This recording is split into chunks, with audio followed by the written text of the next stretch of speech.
Hello, folks. Welcome to this week's episode of Good Night, Everybody. I'm your host, Christopher Lawrence. I'm very excited. My guest tonight is making big waves in the indie game development scene and discussion on gaming and game development and the state of gaming on X.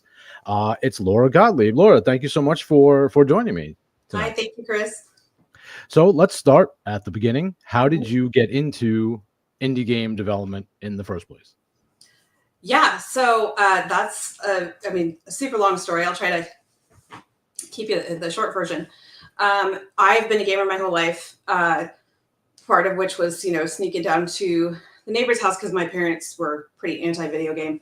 But I was always fascinated with games. My grandfather was an aerospace engineer, and he introduced me to computers Wow. as like, these are just these amazing machines that can do so much, and we can do so much with them. And when I was a kid, I remember him sitting us down with the original Tron movie, and he was so reverent about it. He was like, "This is the first movie made with computers, and it's going to change the world." So I always had a love of computers and gaming. And I met my husband, and he was working in the game industry. Had worked in the game industry at the time, and so he worked in the game industry, and I stayed home with our kids for a while. And at one point, we had a really terrible experience with a job that he was working, and he had already been in this phase where he was really kind of looking at our kids growing up and thinking, man, I really want them to have the kind of games that I grew up with, which were like classic adventure games and classic role-playing games like Ultima and King's Quest and some of those titles. And so this convergence of circumstances happened where we decided no more killing himself for the man, kind of no more. The job that he was working before we decided to go indie was really brutal for both of us, to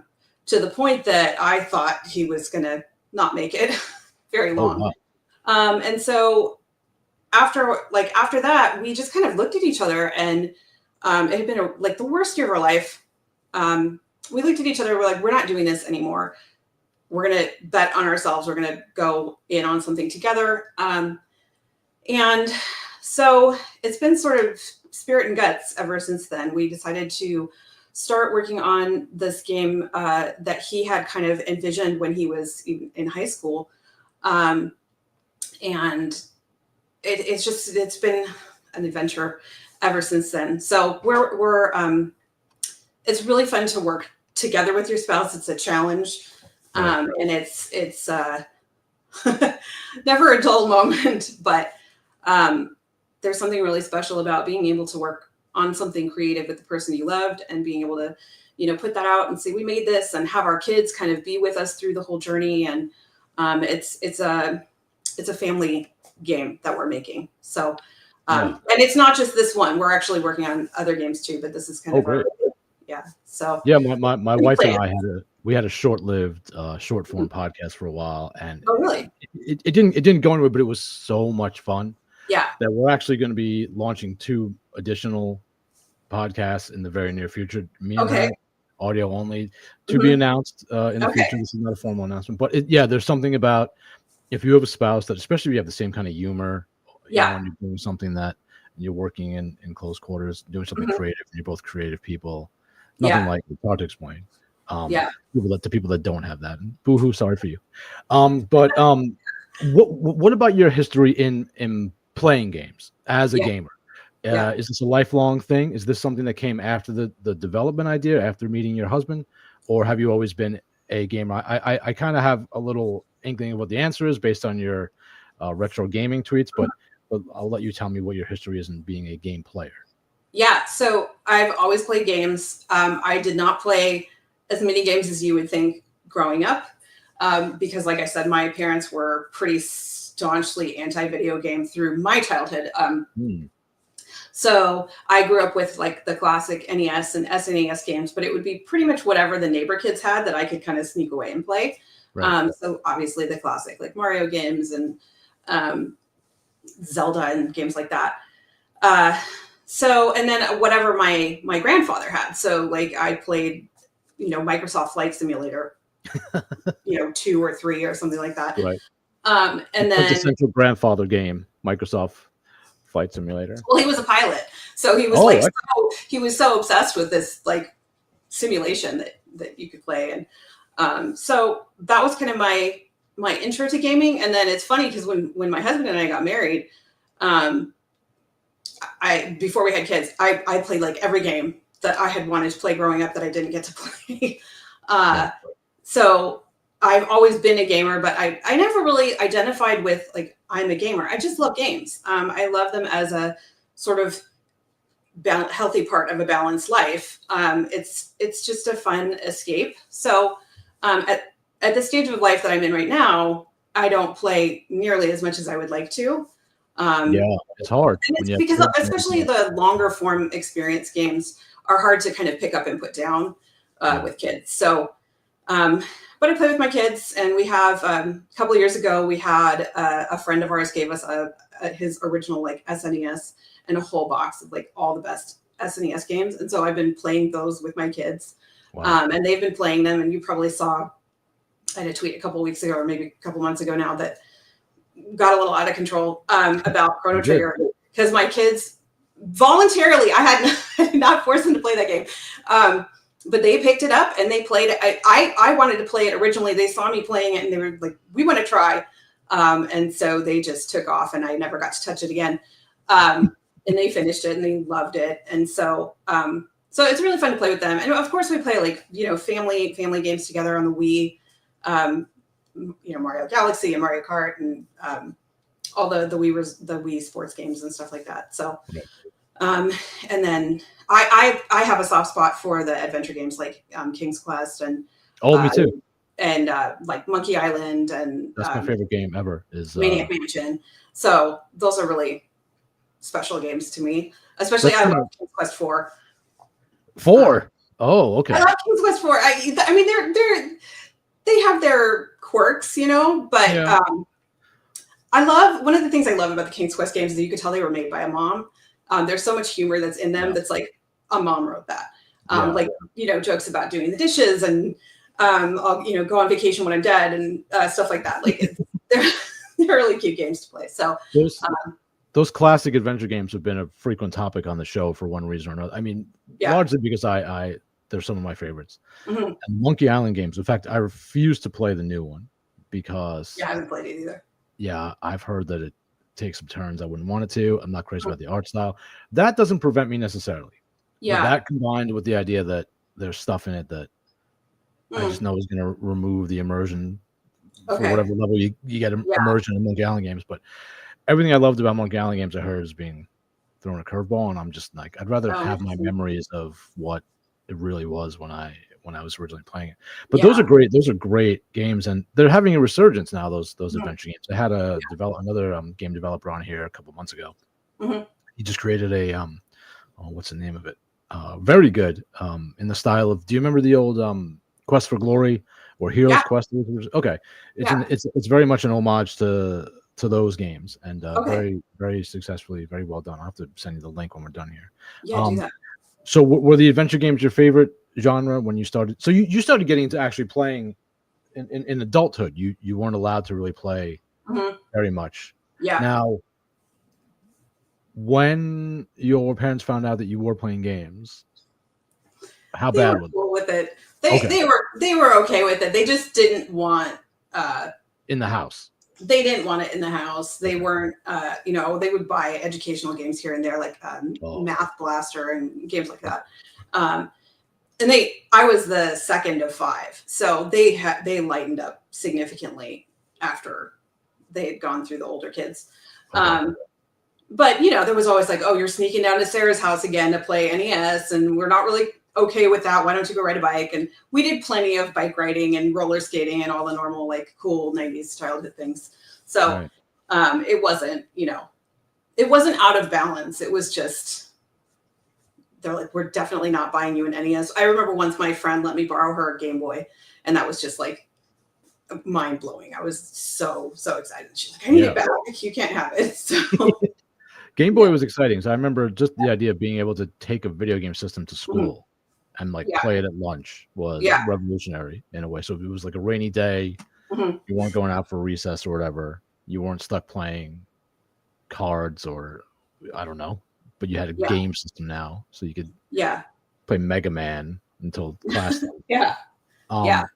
So how long have you been in development? And is this the first game that are you starting with this? Have you and your husband attempted to develop other games before? And what was it, as much as you can tell us, in what capacity was he working in games previously? And is there anything you can disclose about, would it be developers we would have heard of, or I don't know how much you could say. Yeah. So I'll probably get his titles wrong, but he was a software engineer, like a senior graphics programmer. And he worked on a bunch of games. He worked on a game called Obsidian, which was like similar to a Myst kind of game. Oh, sure. And I probably have it in the box behind me. I don't know if you can see it was. And so he made that one, and he worked on some sports games. He did a lot of sports games. And he's not here. I probably should have had him on too. But one of the things he always says is that he figured out that working in the game industry is a really good way to make everybody else's dream game, not your own. Mm-hmm. And then his last job before we decided to go independent was like a non-game industry job. He was still using graphics programming doing that, but it was sort of our like, okay, we have 2 little kids and we need something more stable than the game industry, and let's go work at this grown-up company. I say grown-up. But allegedly more stable ended up being the worst experience. He was working like 80 hours a week, and we never saw him, and he was so stressed, and it was just took such a toll on him. So that was kind of his background, and it's cool because we were just recently able to get Obsidian. Do you know Zoom platform? Have you heard of Zoom platform? I don't think they so. They re-release old games. And so Zoom platform re-released Obsidian. Okay. And so we were able to buy that and play it with the kids, and especially our 12-year-old, she really loved like going through there and finding, the Easter eggs that he put in the game. And I gotta post a video. I don't remember if I posted it, but there's a couple Easter eggs that were taken out, but somebody, when they did the remaster, they figured out how to re-enable them. And so you can find like all these because he's a little trickster. So that was fun. And Obsidian's it's an interesting game because it's they didn't get everything right in that game, but the atmosphere is really cool and it's kind of interesting. So it was fun for the kids to be able to go back and play it and see what he was working on before they were around. So I have some vague memories of that game, I think, and I definitely remember Myst. And this was around the time also that the Zork games became graphical. Which was a big deal because they started out as they were like some of the seminal text adventure, purely text adventure. Which I don't know if that genre will ever make a comeback, though. I would like to see it too. I think people have tried to do the straight text adventure or really text adventure, text heavy. Mm-hmm. And you probably know better than anybody that people just have trouble reading a lot now. It's it's really hard to go back that far. But it's why I remember Myst when my friends got Myst, and that was just like I had never seen anything like that. It was beautiful, a beautiful game. Be able to walk around and like just so mind blowing. And again, I'm very old school. I got annoyed when the icons became the standard in adventure games. I liked the text parser because I felt like it was more exploratory. You had to try a lot, and you would get funny results sometimes. And when it became point and click, it removed a lot of that from the game for me. It wasn't as I got used to it, but I always hoped for a return to the text parser. And in fact, some of these games now that have taken up the revival of the genre are using the 2 biggest games, I think, recently that do this is the one that I can't think of the name of, and I had the poor guy on the show. Okay. I'm sorry. I will whatever your name is. I can't remember. I feel terrible. I hope he's not watching. He's not watching. And another one that now I can't think of the name, but there's another big adventure game that is getting a lot of steam, and That one also uses a text parser, and I can't remember the name of that either. But that one is very much a homage to the Laura Bow games. Are you thinking of Crimson Diamond? Yes. Yeah. Yes. Yeah. Now I'm wary of that game, and this maybe will help us transition to something else that we'll probably want to talk about. Mm-hmm. I'm wary. I don't know if you've played that. I'm wary. I haven't played it. We follow the development, and like I said, I have almost zero time for games these days. So, except for our own. Well, I wanted to play it. It looked right up my alley because I love those old games. I love the Laura Bow games. Yeah. But I was thinking about having trying to have the developer on here. Mm-hmm. But it started getting talked up a lot by Kotaku. Oh. Okay. And then my radar went off. Like Kotaku, there's got to be something in here that's going to annoy me. And now for people that don't know, and maybe you disagree, but Kotaku seems to have a reputation at this point for being uber woke. And so if they're pushing something, that makes my radar go off. Yeah. They tend to not like, like they were big against, and I haven't played it yet, but Black Myth Wukong because they wanted diversity in the Chinese game that takes place in like medieval China. Yeah. So is this something that I think you have opinions on this, right? Because you had put out I have opinions on a lot of things. Well, that's good. That makes for a good talk show guest. I had some guests that I had a guest that. Well, let's not talk about it. Okay. But you did put out the tweet about Sweet Baby Inc. and their president or whatever she is, and her abysmal take on what video games should have.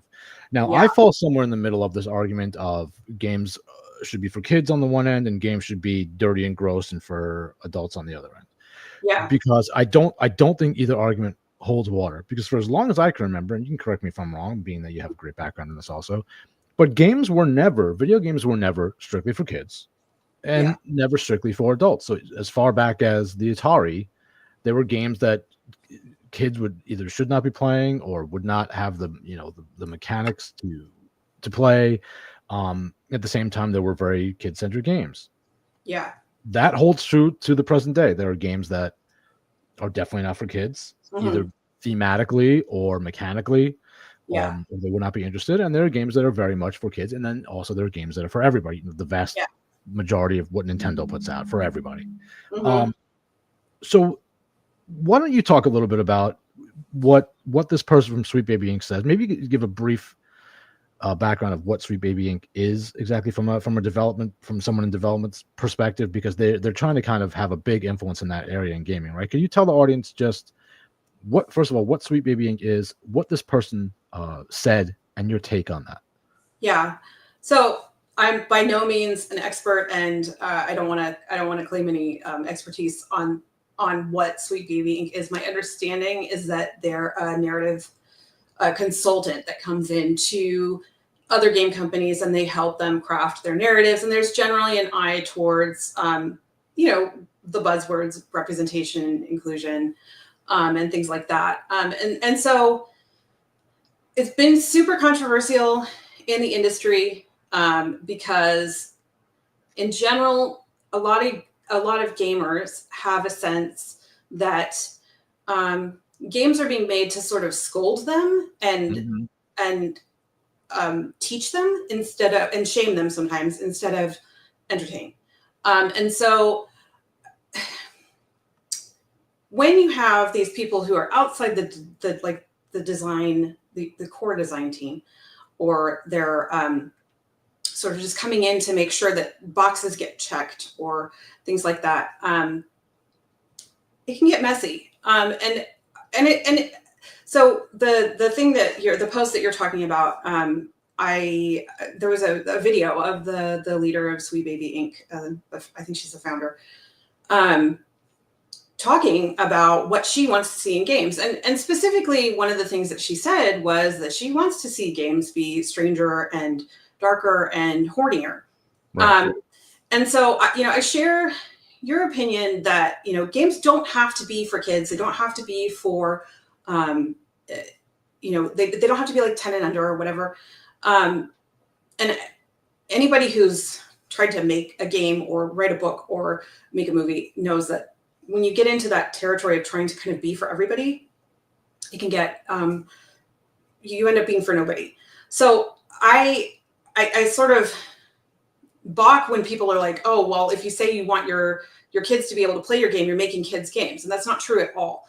I think of like Tolkien and Lewis as like, Right. they didn't write books for children. They wrote books that were accessible for most ages, but they wrote stories that adults can read with just as much enjoyment and delight as a 10-year-old. And there's something really special there to strike that balance of making things that aren't intentional, like aren't unnecessarily dark or violent or sexual, versus like dumbing things down. And like we could have a whole separate conversation on how I feel about like children's media these days and what they're doing. In the sense that like most children's media these days is like really condescending and treats your kid like they're stupid. Yes. And it, to me as a parent, feels like this was all made by people who don't have kids and have never had a conversation with a child, because kids are incredibly smart, and they're really funny, and they can track with a lot more than you give them credit for. So I pretty much hate like all modern kids media. So I always have to like tread carefully, because anytime I talk about, especially in relationship to our game, like, oh, we want our kids to be able to play these games. No, we're not making kids games. These are games for everyone, but it's a game that you're not going to feel like you have to quick change the screen or turn it off when your kid walks in the room. Right.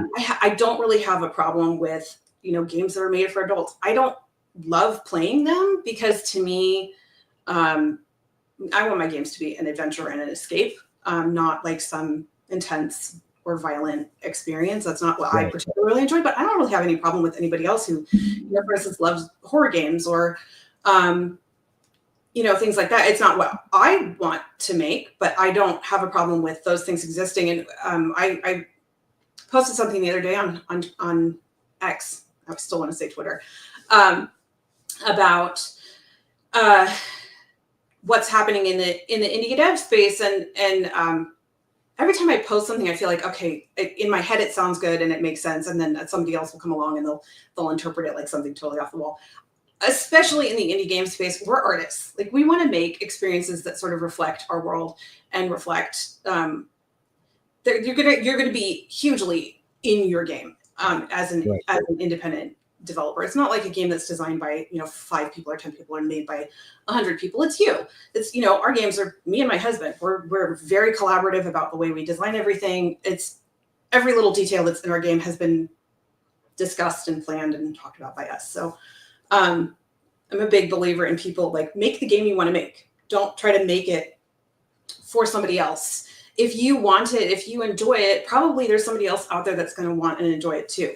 And you just have to find the way to make it and get it in front of those people and see what happens. And the same is true for, doing a podcast too. Like be really authentic and make something that's true to you. And you'll find, I believe you'll find your people. So the whole sweet baby thing, my objection was that I don't want games to be stranger and darker and hornier, because I feel like there's a lot of that already. And there's a line where that's not a game anymore. It's just more like the world is pretty bad right now. Like there's a lot of heavy stuff going on. And to me, it's in the name. It's a game. It's supposed to be an escape.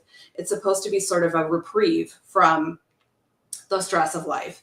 And so to create these experiences that are dark and sort of demoralizing, and it's not what I want to see in the game industry. And I don't really feel like we need to give any of that stuff additional signal boost like it's an oppressed group, because it's not. It's very clearly not. If you look at the type of games that get elevated right now by most of the mainstream media are already dark and strange and horny. So many of them fail. They fail anyway when they push this stuff. Yeah, I mean, a lot of them don't do well. So it's at the detriment always of the story, of gameplay. Yeah. I'll tell you something. Since you mentioned horror games, that was the first place I maybe saw a real shift in the feeling of a game, because horror games a lot of times used to be, people think of Resident Evil, probably. Yeah, one of the first things that comes to mind. Okay, there's zombies and they're stalking you, but you have guns and eventually rocket launchers, but somewhere about a decade or so ago, we saw this shift for the total victim horror game, where there's no fighting back. So there's games like Outlast, and you cannot do anything but run and be scared and try to get to the next place to then continue to run and be scared and terrified by these increasingly grotesque and in some instances oddly sexualized kind of monsters. And I did not care for that. I did not play those games. I don't care for that either. I am a big believer in sort of like returning to aspirational art and culture. Right. I want to see beautiful buildings. I want to see beautiful paintings. I want to see beautiful games and great music and things that lift the human soul. And so, in games, I want to see people be heroes. You don't have to be like a narrative game on rails where you can't make any choices. I think I love games where you can have, choice and consequence and me too. See what happens. But I think in general, I want to see more media, and I want to make art that calls out the best in people, and that sort of just whispers to them that like the world can be better and you can make it better. And, so like, I don't love superhero stuff. I'm over it. Superhero stuff. I like everyday hero stuff. I like the person who has the flaws and the faults, overcoming their obstacles and becoming the hero in their life or in their community or whatever, not in these like unattainable, like I have special gifts kind of superhero that's totally unreachable. And I don't think like that might be a little bit too nerdy for people to think about. I agree with you. The subtle messaging of like, oh, let's do superheroes instead of like everyday heroes, because the superhero is unreachable for the average person. That's not a quality that you can like aspire to. Right. Of course, especially little kids, they love, superheroes, Batman and Superman and Spider-Man and all that stuff. But there's like this subtle messaging that you need special powers to really be that hero. And I don't like that. I would like to see more of the encouragement of like, you should be the hero to your family, to your friends, to, speaking up when something is wrong, defending your friend against the bully, like that kind of heroism. And so, just what you said about like horror games have made a shift, and I don't play horror games at all. Like I don't like horror movies. I don't like being scared. Total baby about that stuff. So, but just that shift in going from I'm fighting back against whatever evil this is in this horror game to I'm a victim and I'm just trying to escape. Mm-hmm. It just does something to us to put you in that mode that I'm going to be a victim. And it was very telling to me when that started happening. It signaled to me something was changing in the narrative of games and what they wanted to. I actually love the Resident Evil games. Okay. They're the only horror games probably that I play, but I'm almost obsessive about them. I love them. I think the remakes are some of the most beautiful games in recent memory, the graphics and the gameplay, but they did not edit and chop up the story from the original. Okay. 4 is maybe everyone's or the majority of people's favorite, and it's literally a story about the good guy saving the girl. Okay. There's nothing wrong with that. I love stories like that. I don't mind the good guy saving the girl. And and she helps him along the way, and but there are strong women in it if you care about that kind of thing. I mean, it's they're just great games, but I don't like the idea of a game where I'm just running away. Just like I also don't like these walking simulator games where it's telling a story, but you're just moving at a snail's pace through these set pieces. Yeah. I don't like those. I don't care for those either. I want the reason I play games is I want interaction, right? Yes. I don't want a fully passive experience, or I would just watch a movie. Which I do. Yeah. I love to watch movies. I don't want my game to be a movie, so I don't care for those either. Yeah. But I want to ask you about this idea, because you did put out that tweet about not letting your kids play modern games. Now, I don't think you meant that as an absolute. I see what you were getting at. Yeah. But what are the issues you think with modern games for kids in a general sense? Is it that they're too easy? Is it that they're too mature a lot of times, which, as we've talked about? Is it some kind of combination? Is it neither of the above? What are the problems you see with just letting a kid run wild on these modern game systems? Okay. Well, how much time do you have? There's there's a lot of reasons. So the main thing that I was driving at with that tweet, which I've been on Twitter for like 7 years and have been trying so hard to get visibility for our game. And of course, like I pop off this random tweet about my kids playing Chrono Trigger, and it blew up and made a lot of people surprisingly angry. Like one guy said, "Oh, you should not be allowed anywhere near your children. Your kids should be taken away from you." Like, what? Why? Yeah, unhinged, totally unhinged. Because he thinks that it's the way they interpret it was you're just forcing your interests on your kids, and it's not fair to them. Which is hilarious, number one, because I didn't play Chrono Trigger growing up. I wasn't allowed to play it, and they only played it because they picked it out and they wanted to play it. So it doesn't matter how you say things on the internet; somebody will show up to twist it. But so there's a couple things. Number one, modern games are built so different than the old school games, and the interaction is very different. So my main data set is just my kids. I'm watching them, where we have introduced them going like way back and then moving forward kind of slowly. And it wasn't really intentional. It kind of happened that way because we're a retro game household. We're making an 8-bit game that's like a real 8-bit game. It was originally made for the Commodore 64, and now it's PC and C64. So we're like sort of retro to the core in our family. But kids who start out with especially like tablet games, their brains are just sort of conditioned to like that tapping and swiping and more of like what you said, like the movies, like an interactive movie. And so what happens is that they don't have to work very hard for whatever information they're trying to obtain in the game or whatever stage they're trying to beat.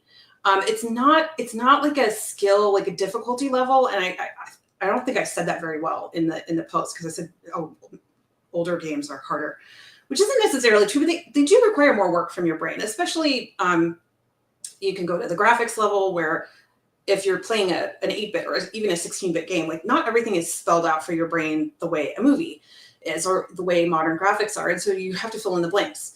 And there's something really charming about that, but there's also something that happens on the engagement level that I think is important. So it's sort of like, when we used to go in school, I might be totally dating myself now, but I'm old. You have to go to the library to do research, right? Like I was explaining to my kids when I was in high school, I was in debate, and we were debating, different issues. And we would go to the library and we would look up old newspaper clippings using like microfilm. And my kids have never had to do that because we have the internet, and you can look up most things on the internet. The retention of knowledge, I really believe, is less when information is so easy to obtain, because your brain doesn't think like I had to work to get this. You just type it into Google. And so that's one reason. The whole messaging thing, like the values thing, is another personal reason for me, but I don't think you even have to go there as a parent to get to the, like, it's probably better to introduce your kids to older games first, because you want your kid to be, you don't want your kid to be sort of numbed by modern gaming, which I do think happens. I see it in other kids my kids' ages.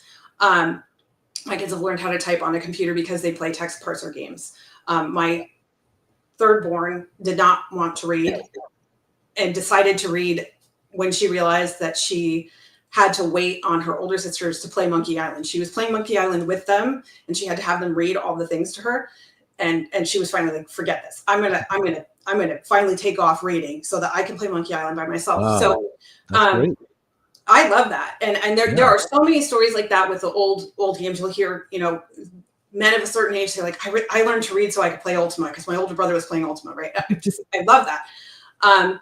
And so, a couple people said like, oh, this is like such a boomer take. And like, I get it. I do get it, because our parents for sure, or maybe not your parents, but my parents for sure, computers are bad. They'll make you stupid, right? And that's not true. That's not true. But there is a balance. And so when I say don't let your kids play modern games, I don't mean never let your kids play modern games. My kids play modern games. We don't play super modern games, but that's just because that's not really part of our sort of household right now, and they're not super interested in that. But it's more just like, if you want, because we encounter a lot of people who are really into retro computers and retro gaming, one of the constant complaints that I hear is I can't get my kids interested in these things. And it's usually because they started them out on tablets, or they started them out on, a console, like a modern console. And it's like too hard for their brains to make that switch back to text parsers. Tablets are terrible for everybody, especially kids. There's a game developer who's I can't remember his name. His name is Thor, actually. He's very popular in the shorts on YouTube. Okay. And he's developing a game. There's been a small controversy with him recently, but besides the point, it's nothing to do with this. But he said something. He was at a game expo, a developer expo, and they were demoing their new game. And they had the setup, the desk, and a couple different monitors with the game there. Some of them had mouse and keyboard. Some of them had controllers, just standard, a controller. He said that without fail, the kids under a certain age would come up and would just push the controller to the side and just reach out and try to touch the screen. Yeah. They didn't know what a controller was.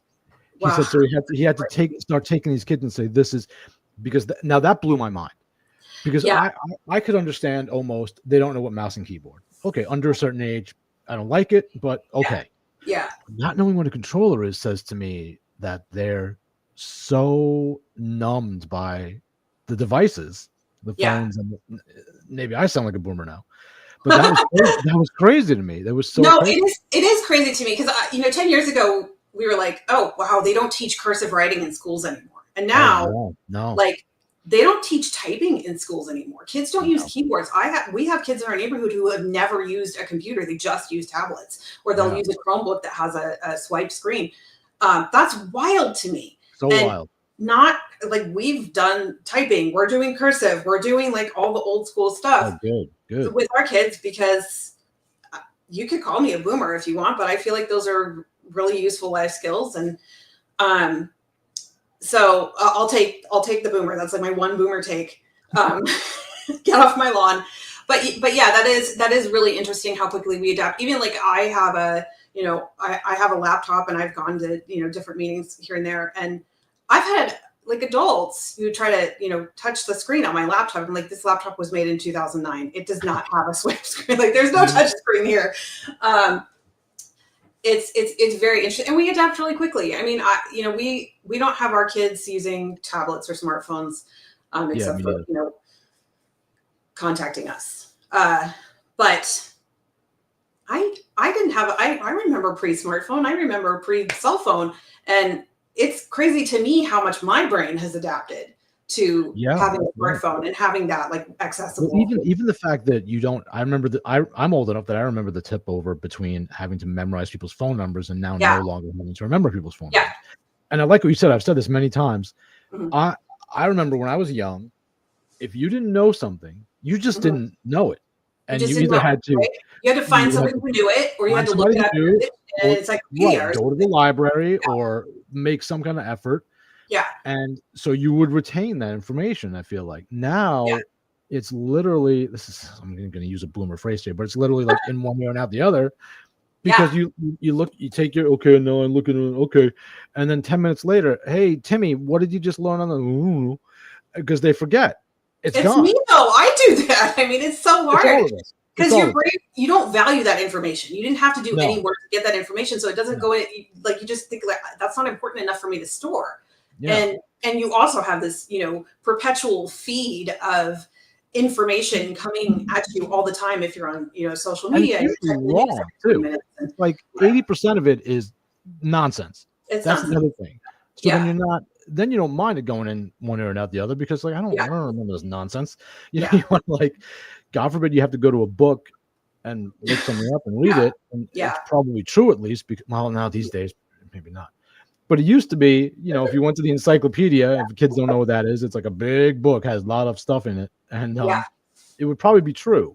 Yeah. Now it's all fallen under the detrimental spell of things like Sweet Baby Inc. In fact, so this take about making games darker and and all this stuff, this is largely what ruined comic books in the 90s and onward. Okay. There were two big books that came out. One was Watchmen, Okay. which was this really dark take on vaguely superheroes, and The Dark Knight Returns, which was a really dark take on Batman, who's dark already. So I don't already dark, super dark, right, dark enough, redundant. But Batman, while previously to the Dark Knight Returns, was not dark like everyone thinks of Batman now. Okay. His suit was blue and gray. There was some goofiness going. He had Robin running around with him in his tights. So it wasn't that dark, but post these two books, almost the entirety of comic books and superhero genre became gritty and dark. And, on the one hand, it birthed things like the Christopher Nolan Batman trilogy of films. They're good movies, right? Yeah. But on the other hand, it birthed the Superman of the DCEU, who's killing Zod by snapping. Superman never would have killed anybody. Yeah. So it perverted a lot of the stuff. Yeah. For the selling of grittiness and quote unquote realism. And I hate that. I hate the idea of the anti-hero.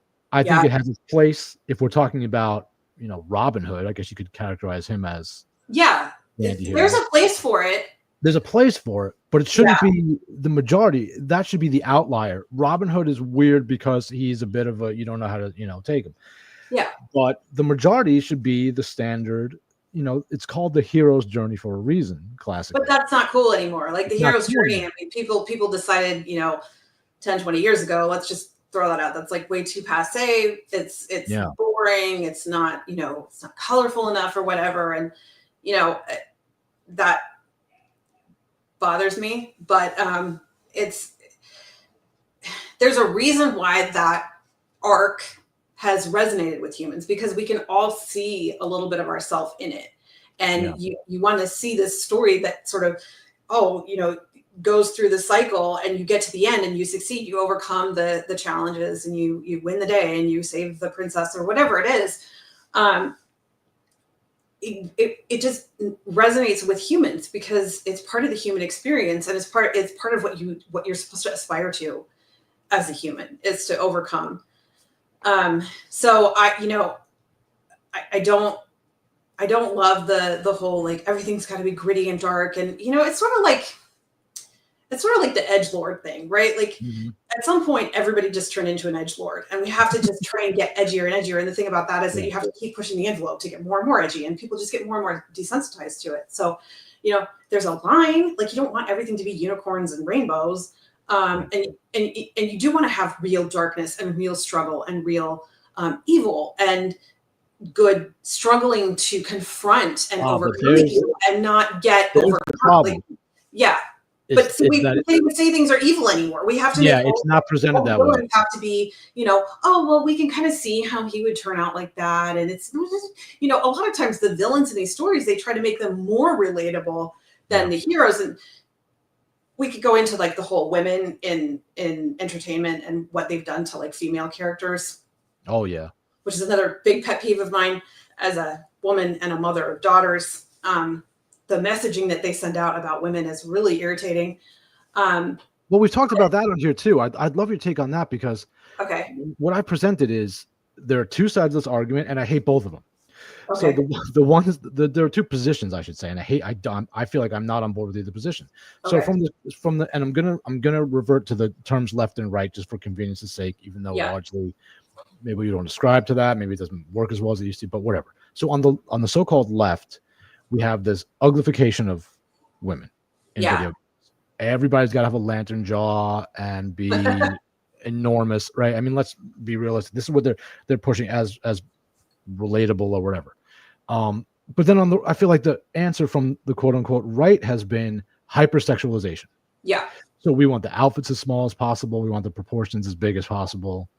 Yada yada yada. And I'm like, I don't want either one of those. I want like the middle. I don't want you to remove, because the trend has been, I know you don't play a lot of modern games, but I'm interested in what you think about this, if you are aware of it, or if not, I'll tell you right now.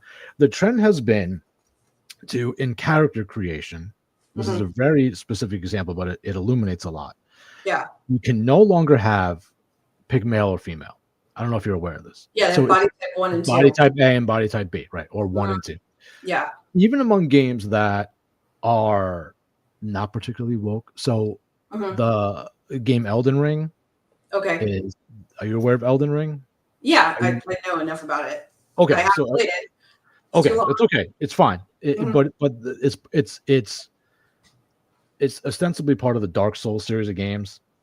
We don't have to really drill down into this. It's just an example. So they were never considered PC. They're Japanese games, and they've remained pretty well insulated from a lot of this Western nonsense.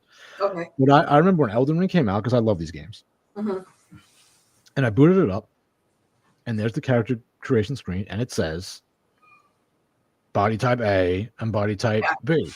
And I went, because now it's even in Japan, right? Yeah. So somebody, now the guy that created the game, I've read plenty of interviews with this guy, watched plenty of video on this guy. I don't think this would ever have enter into his mind whatsoever. So somebody just put it in. Yeah. And this is one of the problems with AAA games. So what are your thoughts on that, as far as that being, there's not a spectrum for the presentation of women in these games. It's either the one side wants them to be as hideous and masculine and obese as possible. Yeah. And the other side, in a, I would say, misguided, and I want your take, misguided attempt at pushback, wants them to be as hypersexualized. And again, it's odd because the same thing kind of happened in comics in the 90s, where the outfits got smaller and the curves got bigger. What are your thoughts on, as a woman and as a mother, what are your thoughts on all those things? So the visual depiction of women in video games, that's my area. So I won't talk about comics, but I'm with you on not really loving either side. And again, like, part of that goes back to, I think people should make the games they want to make. And I prefer for them to make them without the interference of these like other consultants or like DEI guidelines or ESG, quotas that they're trying to meet. So if you want to make a game with like the square jawed, girl boss, go for it. But and the same thing for, like, guys love Stellar Blade and it's a good game, actually. The body types with that side. And I do not want, like, I don't want to be offensive here, so I'm going to try to like pick my words carefully. No, you're fine. To me, I look at old school like fantasy art. If you think of like Frank Frazetta and the D&D art, like Jeff Easley and Larry Elmore and Boris Vallejo, like a little bit, but to me, when I look at that art, even though those women are like obviously like very sexy and they're very scantily clad sometimes and stuff, I never, as a woman, I don't feel objectified. I don't have any problem with my teenage daughters seeing that art, because to me it comes from a place of reverence and like respect and sort of like a little adoration, which women want that. Like, women, you want your man, your husband, to have that sort of respect and awe and adoration of like your beauty, and all of those women are depicted in a way that their bodies look like their real bodies. They have realistic proportions, and it's funny because a lot of those guys use their wives for so I love that art, and I have no problem with like sexy women in games or whatever. I think there's a line.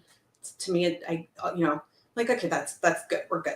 But I think that the highly sexualized, ridiculous, like teeny tiny waist and big chest and big hips and stuff is, to me, it's silly, because I know what a woman looks like, and I don't really want my daughters seeing that. I don't really want my son seeing that quite as much, because it's not realistic, and it doesn't really feel grounded in the same love and respect that some of the old school fantasy art has, because it's not real. And again, we're getting into that, like, it's a game. It could be fake. It could be pretend. It could be fantasy. It's fine. Sure. But we are influenced by what we see. We are influenced by the media that we consume, the art that we consume. So I tried carefully on that like other end of the spectrum. I will take it over the alternative. If I can only choose between the square jawed space boss girl, whatever, and the Stellar Blade beauties, I'll take it, but it's not my preference, because especially as a girl, you're going to look at that and think the only way I could ever attain that body is to surgically alter myself, which I don't really want to encourage. It's not, you know, and for young men, I think it's the same. I think you have to factor that in when you think about the art that you consume, the art that you let your kids consume, is how is this going to impact their real life perspective on humans. So to me, it does feel objectified in a way that I'm less comfortable with, but I still don't find it as objectionable as the other side. And that gets back to having like aspirational art, because the most sinister thing that I see in the sort of mainstreaming of like the you know, very masculine women, glorifying obesity and all that stuff is making everybody super comfortable and super complacent with just being not the best version of themselves. Right. And I think we all have to have this like this desire to like face where we're at with ourselves and try to get better. And so when you see like, oh, all the models, all the game media, all the you know, actresses and all of those things just look sort of unhealthy, like me. What do you have to strive for? So I don't like it because it's not inspirational. And then you factor, and then like, this is a sidetrack a little bit, but it's not just the way these women look in games. It's also the way their personalities and the way they behave. And I don't know if you follow Joshua Lezak on Twitter. No, I don't think so. A couple of years ago, he went mega viral with this post about the Mary Sue archetype in movies and games and like all kinds of media. But basically, it's this woman who always knows how to do everything, always wins, and is profoundly unlikable. But she gets things done, you know? And so I'm super simplifying what he said. It's a thread that is worth looking for and reading. But I have a big problem with that, because you treat women as like, we can't depict them with any flaws or weaknesses, because that's not affirming to, you know, feminism or whatever. And that just makes like characters that are really unlikable, and you know, they might win, but they'll do horrible things to their team. They'll do horrible things to the other characters in the game. It's just not, it's not relatable. Right. So I am really not down with the whole girl boss like ethos. Well, this is Rey in Star Wars, the most boring protagonist ever. It's Star Wars. Yeah. So, and it's like, oh, I just like woke up one day and I'm a Jedi and I'm amazing at everything without trying. I don't have to like learn anything. I already know it. So it, you know, it's a recipe for women with a sense of entitlement that like, I'm perfect. What do you bring to the table? And we're not like that. Like, we're human. So, excuse me. Yeah, it's maybe worse than the idealized body shapes, because it looks striving for nothing. It just it's part of the whole culture of if everyone is perfect and everyone is beautiful, then nothing is perfect and nothing is beautiful. There's no objective standard for any of that, because whatever you are is the ideal version of.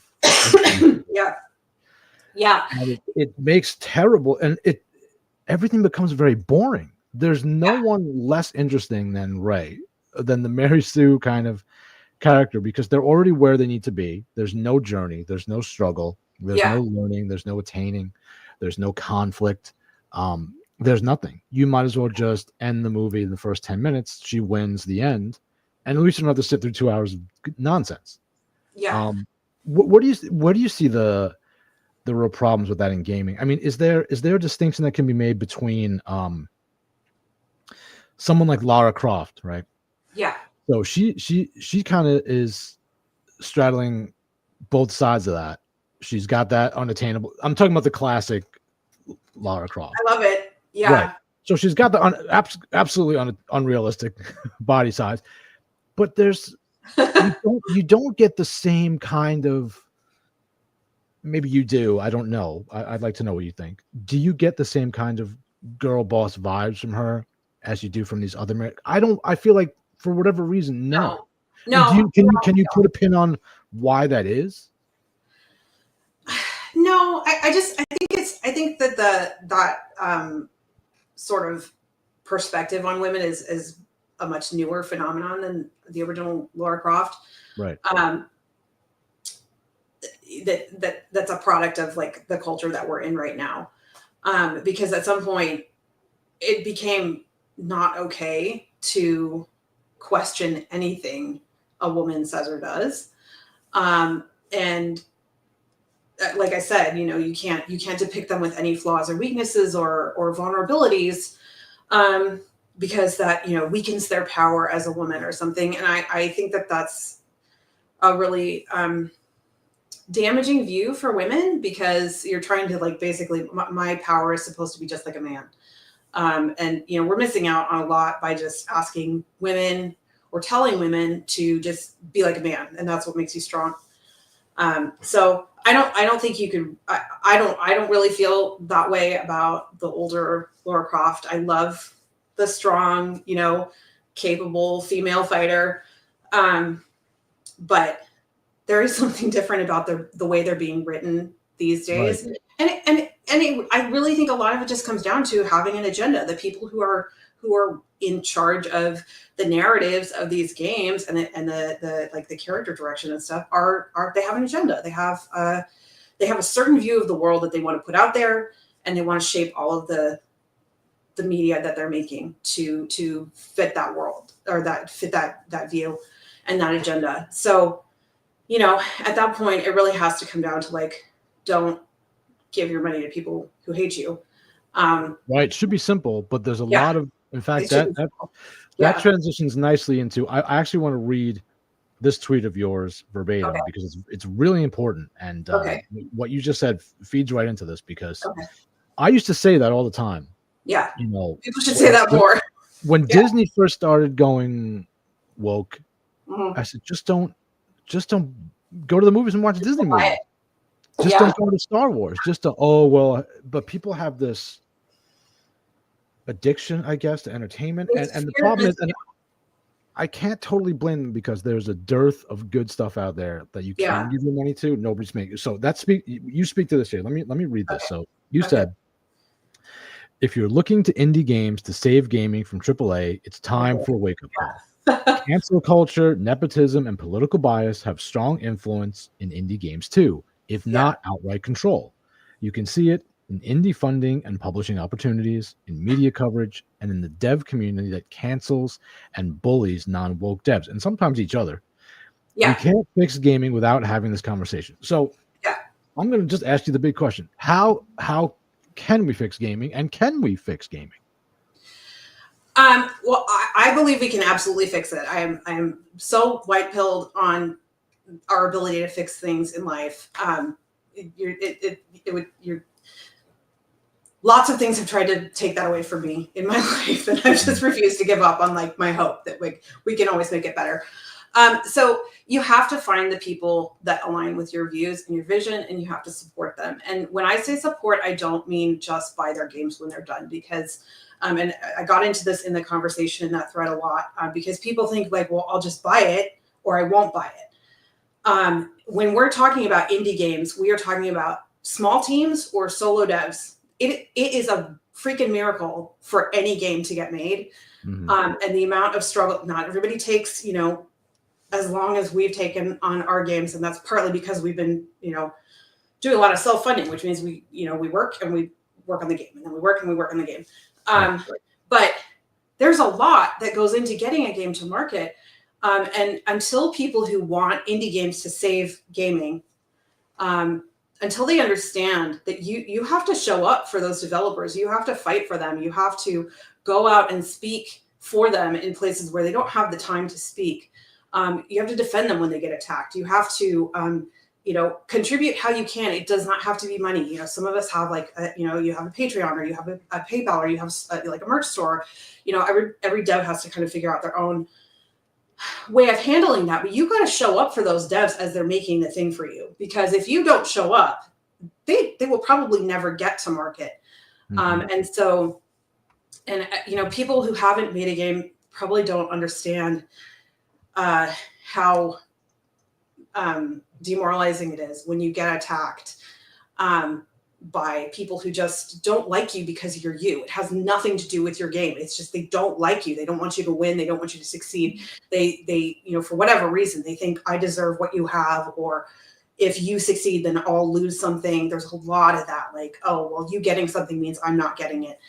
And so the other piece of that puzzle is that when you look at the playbook of these people, like, I hate using the word woke. I don't like to use the word woke because I think it's a huge oversimplification, but there's a woke methodology. And it's not just about the game itself. It's about amassing these positions of authority and influence in communities. The people, they kind of go unnoticed until you realize how much impact they have. So, people who decide managers, it's really showing up. Not just the community managers, though, the people who decide like who gets to speak at a retro game con or a modern game convention, or who gets picked for scholarships. Like the Game Developers Conference there's different fellowships and stuff, and they'll pay your way, because going to these events is insanely expensive and out of reach for most indie devs.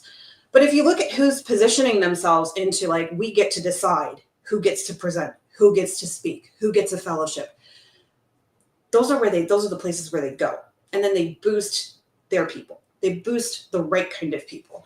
And it shuts the door for other indie developers who don't, meet the standard of, like, these are the type of people that we think belong in the industry, and you don't. The media, for sure, like what you said about Kotaku, like, I'm never going to write off a game just because somebody in Kotaku covered it, but you cannot ignore the fact that they have preferential coverage for friends and for people who share their values and for games that signal the values that they want to signal. So until people understand how much of an impact that has on when a game gets released, they think, well, you just put it on Steam and we're all on a level playing field, and it's totally not true. So we can fix gaming. I firmly believe that every person who wants to make an indie game should make the indie game they want to make, woke or not. I don't care. I just don't like these unequal weights and measures where the people who are gatekeeping the communities where you reach your followers, like Reddit is a perfect example. Non-woke game developers cannot post on Reddit. They will get deleted so fast. So you don't have equal access to your fans. I feel like things are getting better now that with X, like it's a little bit more of a level playing field. But even still, people are getting, canceled and targeted, and it's definitely an uphill battle. And I don't think that enough people outside the development community understand how challenging it can be. And none of that has to do with the actual work that goes into making a game. That's just trying to survive while you make the game and then get the amount of visibility that you need to ship your game and succeed. Well, it seems to me that it seems like, and I'm on the outside, so you can speak to this better than I can. And then I want to start talking about your actual game.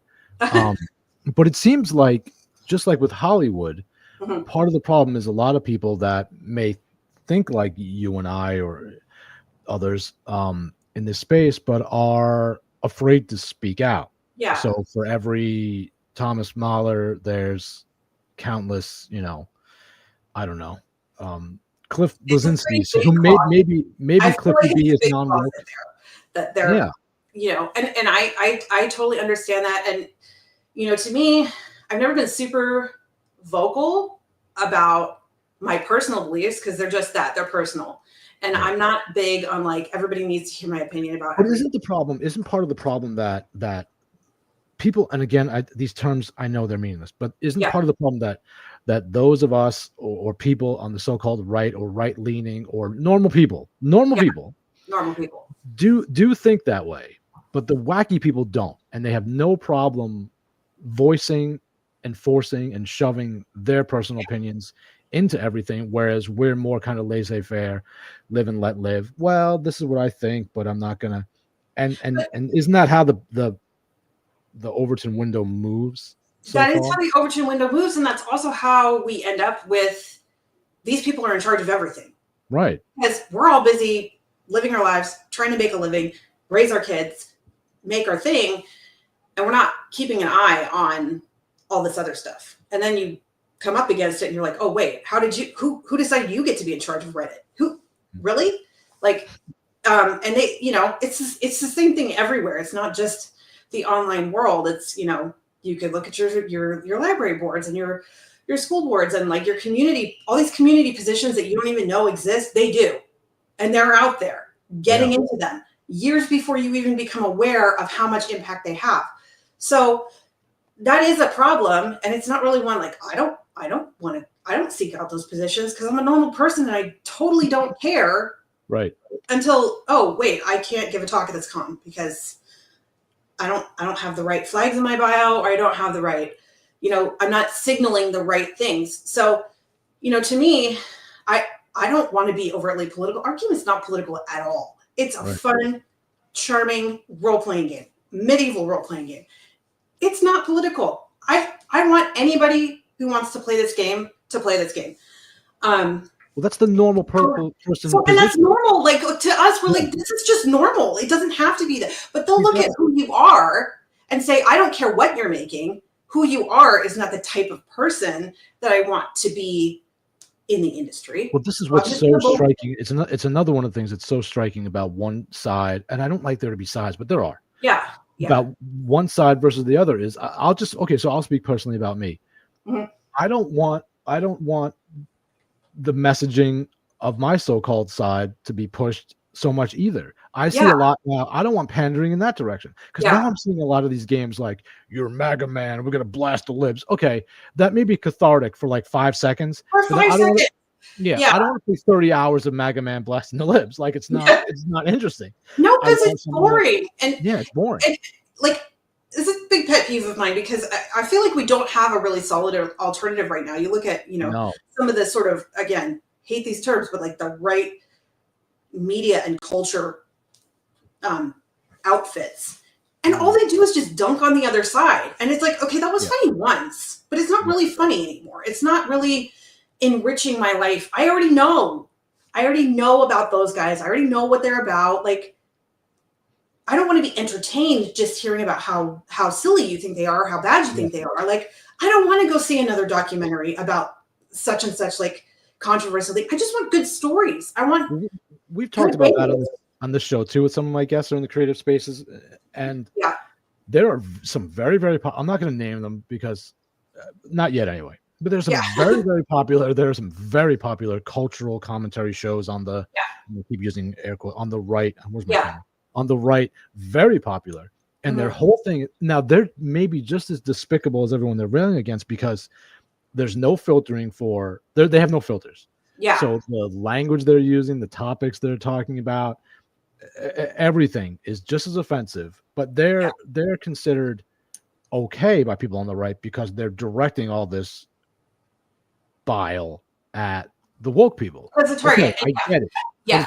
It's a whole industry. Like, I'm not going to do that. I'm sure I could grab a bigger audience if I just came on here and was like, oh, these beep, beep, beep, beep, beep, beep, beep. Okay. As much as that may be cathartic for 3 seconds, it's not substantive. It's not helping anything. So. Well, it's our job to like police our communities, right? It's our job to by not buying, not supporting, not engaging, and calling it out as necessary. Like with my post the other day, this one guy quote tweeted part of it and was like, this is why we aren't going to win. And it was basically like, because a woman's saying it.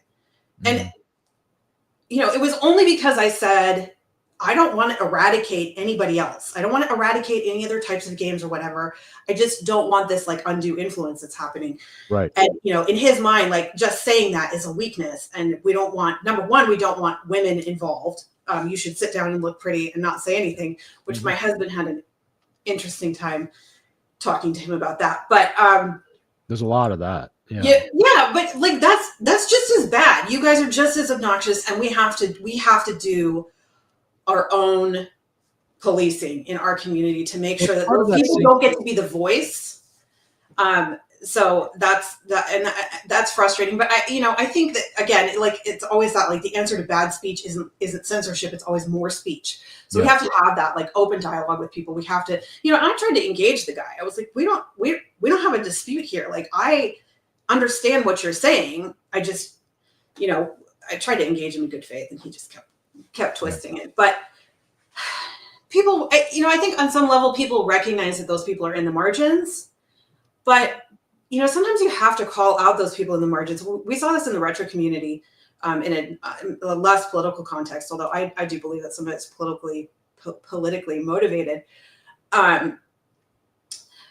where you have a small community, and there's there's people who have, like, positions of influence or whatever. Toxic people come in, they throw their weight around, they get really loud, and because we're just normal people, you don't want to say anything. You don't want to bring that kind of conflict into your life. You don't want to be bothered necessarily. You don't want to get involved in the drama. And so what ends up happening is that the toxic people just totally take over, and the good people leave, because I'm like, I don't want to deal with that. You can't let that happen. You do have to. Wow, that just sounds so bad. I'm fine. It's hard. I understand when I said, like, if I try to stay off of my For You feed on X and just stick to my because otherwise I'm angry every 2 seconds. I mean, I'm just viciously angry every 2 seconds. So I get it, at the same time, I understand the desire to, like, just go scorched earth on these people. Yeah. Especially considering the outsized influence they have. And when they do things like ruin perfectly good franchises. So I like the first two, even the second one, the first two Dragon Age games. I even don't mind the third Dragon Age game. There's no way on earth I'm playing this new Dragon Age game. Yeah. Because it's despicable, diabolical. They just intentionally ruined it. Like, right. Yeah. So that's what really bothers me, is, like, leave our stuff. Just, they did it with Star Wars, they did it with Indiana Jones, they did it with Dragon Age. They're trying to do it with everything. I still don't fully understand how they get their claws in there so deeply that these companies, when they are such a small percentage of the gaming population. I mean, gamers have always been, like, usually on youngish guys. I'm talking generally, right? Yeah. Who don't care about any of this stuff. And the women in that game also generally we don't care either. They don't care about it either. Right. Yeah. So I don't know who these games are for. I don't know that they're constantly surprised when they feel, oh no, I put dumb stuff that nobody wants in this game, and nobody bought it, and I'm shocked. Yeah. Really? Like, you didn't see this coming? It's happened 10 times this year. It wasn't a good indicator for you. So I don't. This is kind of higher level stuff, but part of the reason that I see that happening is because we've detached games a little bit from the normal market forces. I mean, in the long run, we're all at the mercy of the market. Like, if you make a bad product, you're gonna get in trouble at some point. But because a lot of the you have, like, these funding is coming from investment firms and venture capital, and people who have additional agendas besides just making lots of money.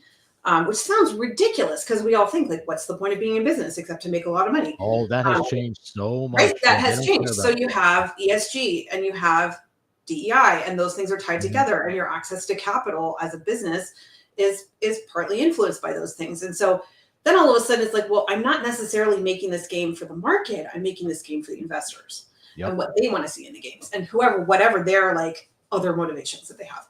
So that does have an influence. I believe it's going to swing back the other way, because at some point we are all at the mercy of the market. And we're already seeing them pulling back from that stuff. So it's sort of a split between, like, okay, there's, like, the financial incentives of, like, if I make my game check these boxes, then I'll get more money. And I'll get, the right kind of publicity and whatever. And then also the influence of people in the media and people in the design and the consultants and stuff coming in and saying, you need to make this. And in those cases, I think a lot of that is just they want themselves reflected in those games, and their view of the world.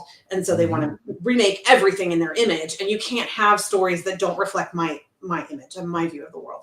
Yeah. Which is a problem. but the answer to that problem is just different people and more people making better games. And that's partly just a money problem, is making sure that there's other alternatives for people to fund their games. And that's a problem I don't have an answer to yet, except just work a day job and keep making your game little by little. Because, for sure, like crowdfunding and things like that are not the answer. Well, it's the same thing with people just apply the model that plenty of writers and novelists have. Yeah. You plug away in the background and you're working your regular job. And if you get it publishing, then it takes off once they're fine. But okay, so let's since we're talking about making good games, let's talk about the game that you're making with your husband. What is this game? What's the name of it? What kind of game is it? And what is the status of it? So it's an 8-bit role-playing game. It's called Unknown Realm. And it's really inspired by the classic role-playing games from the golden age of computer role-playing games. So it's turn-based. It's like a Western style RPG. This story is in a medieval setting. It's very exploration focused. It's open world. And it's just very fun and charming. And the status of it is in development, and it will be done when it's done,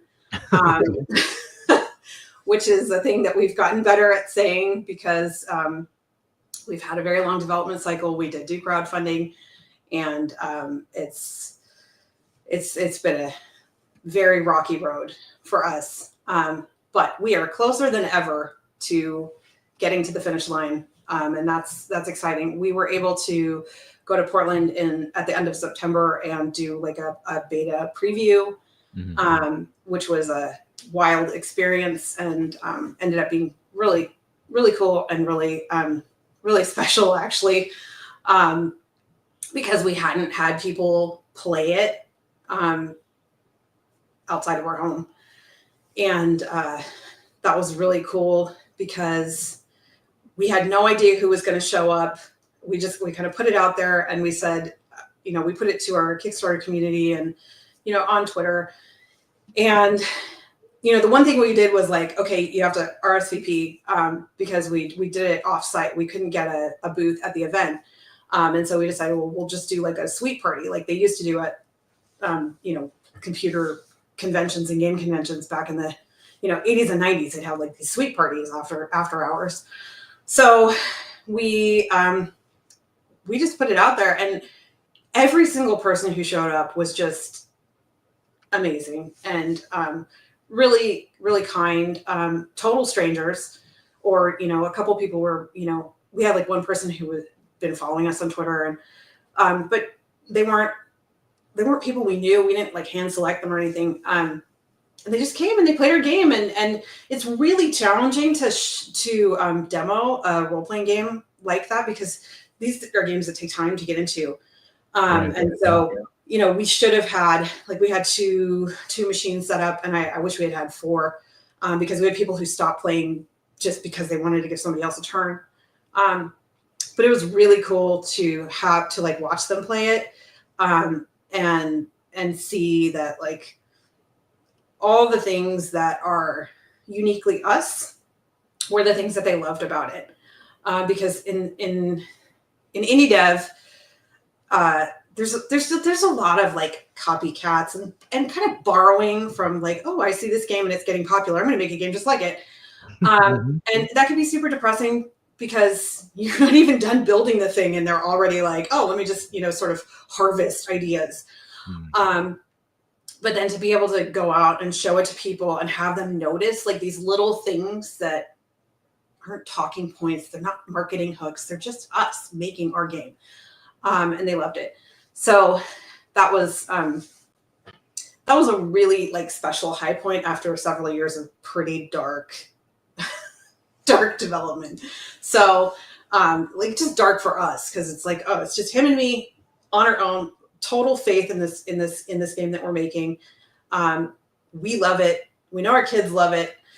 And we had a Kickstarter that was pretty successful, but then we've had just like this long, like, everything that could go wrong for us did are we crazy? Are we doing the right thing? And we'll have alternate days. Like I'll be like, no, we can do this. It's going to be awesome. We're going to get it in the end. And then, where my husband's down, and then it'll be the opposite, and I'll be, sad and depressed, and he'll be like, no, we're going to be fine. So it was special to go out and meet people face to face, because there is a problem with being online. Mm-hmm. When you're working on it. I mean, it's all a problem just being online, period. But when you're working on a creative project, and all you hear from primarily is like trolls and haters and people who just generally want to like enjoy watching you fail instead of help you succeed, it gets so easy to think that they speak for everyone. And that's part of the con that they run, is making you think that they speak for everyone, and they definitely don't. So to just get out and be with real people and see them face to face, and so now, like, when we're working on things, we're like, these people are in our head. These like really just wonderful salt of the earth people with families and normal lives are the people that we're making this game for. So that was special. Great. And what's the name of the game? It's called Unknown Realm. Unknown Realm. Yeah. And do you have any main influences that you would reveal, or do you want to keep that kind of thing? Well, I mean, the obvious ones are like, Ultima and so some of the old school like 8-bit RPGs. So yeah. Bard's Tale and games like that. Right.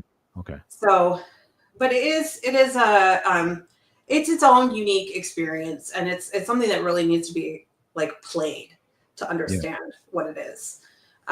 So are you aiming for a demo that will be available at any point in the near future for everyone? I'm going to ask my husband. Okay. At this stage, no, we do not have any plans to do a demo. I am actually pretty against demos for most games, but especially for role-playing games. I mean, it's actually hard, had a number of people say like, oh, you should totally put this out as a demo. I will never say never to anything. The universe always has a way of like changing plans on me. So I'm not really married to it, but I prefer not to do a demo. Okay. When you're a solo team and you do a demo, this thing happens where you're just like in demo maintenance, and you have to service that community, and you have to, and since we did a crowdfunding campaign, and even that was like, we were unprepared for how that was going to change the development environment, because all of a sudden you have these people with expectations, and they want to hear from you, and they want to, they kind of want to tell you how it should be done. And so the less a solo team or a small team has to deal with that, the better for like preserving that creative environment. Right. So yeah, I would say at this stage, we don't have any plans for a demo. This is the early access phenomena has enabled all that kind of. Yeah. I mean, I think it has value for some types of games, but it doesn't make sense to me for a role-playing game. No, it's harder for something that's not so contained. Yeah. So it's like I said, I never say never to anything, but it's not in the plans right now. So it used to just be like the shooters and the sports games that would get demos, because those are very. You can package a part of that and get almost the full experience. But with something like a role-playing game, it's harder. It's much harder. Yeah. I understand the decision. It's a challenge. Okay. There's a lot of push. Like people really like, oh, you should do early access. You could just fund it with early access. It's like, but then it just changes everything. It changes the nature of your engagement with the community, and it changes the focus that you have. And so yeah, I wouldn't say never, but I will say not right now. Well, it's just like what's his name that made Hollow Knight, and now he's doing Silk Song. It's taking forever, but he's like, well, okay, I'm not giving you anything, and then when it's ready to come out, and you're gonna buy it because Hollow Knight was brilliant. So it's I respect that kind of thing. You want, people don't want to wait for the types of developers that have total control and want to keep total control, but those always end up being the best. Those always end up being the best games, and it kind of breaks my heart a little bit, because I see a level of animosity between developers and gamers that I really want to like kind of heal that divide.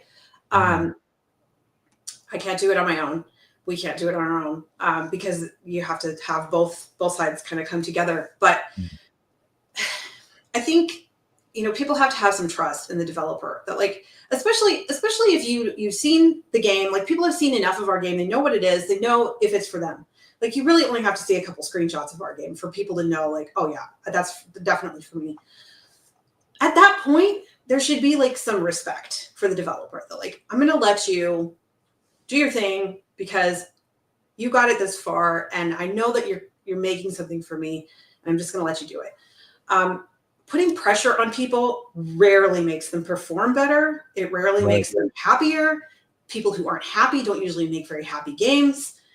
There has to be some maturity in the way people approach developers. That, like, listen, you have access to us because this is a world of access. You get to be on Twitter. You get to be, talking to us. But there has to be a level of respect for the process of making a game. And I think we're moving into territory now where it's getting more and more okay for developers to just say it'll be done when it's done. Yeah.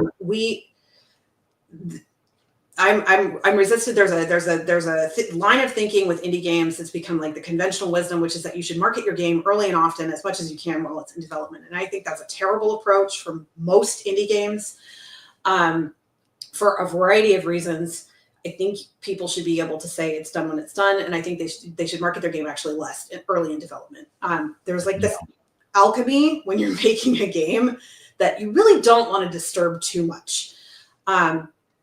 So I see more studios. CD Projekt has pretty solidly been like, it's done when it's done.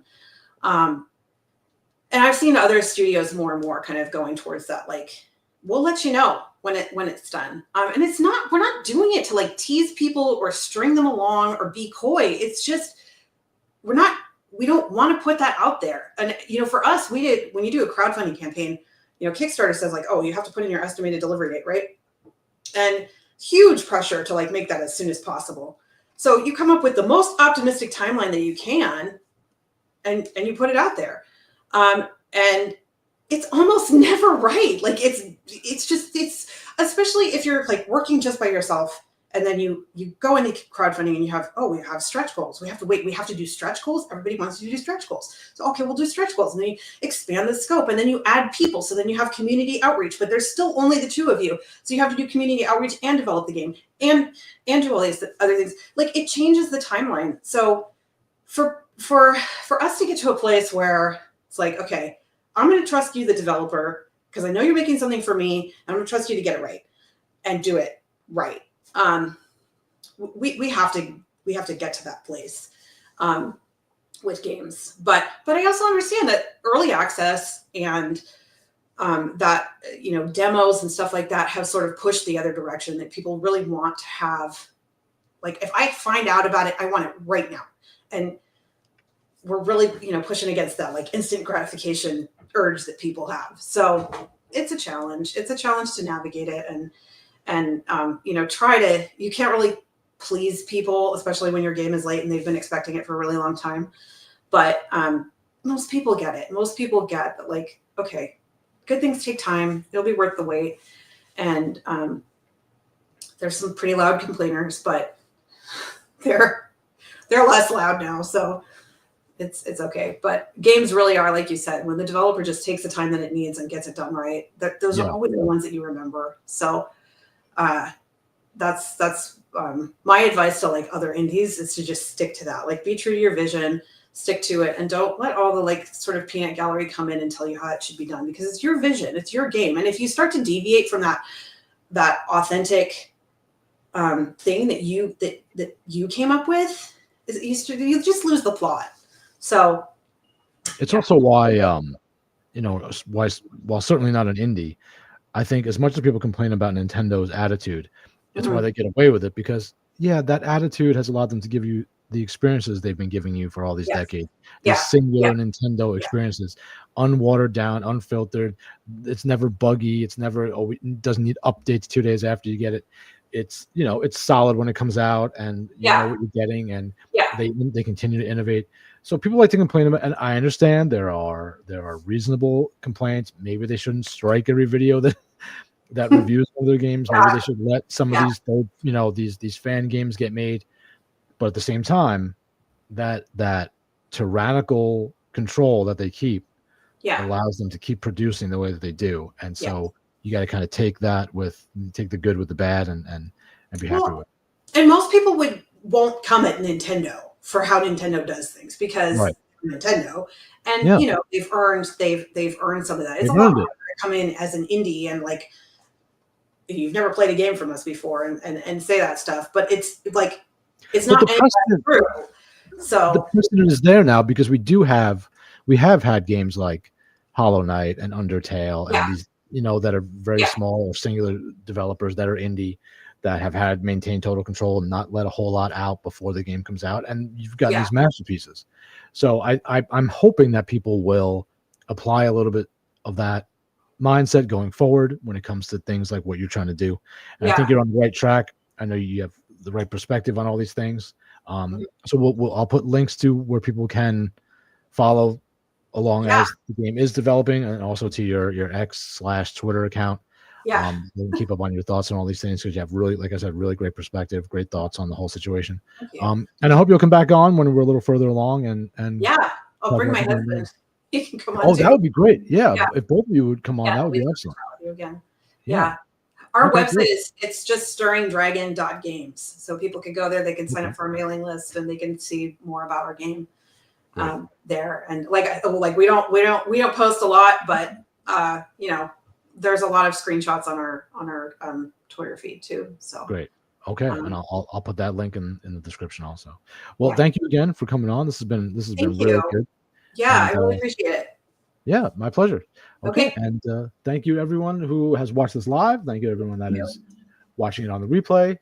This has been good night, everybody. And now is the time on the show where I press the end stream button and we freeze. Not freeze.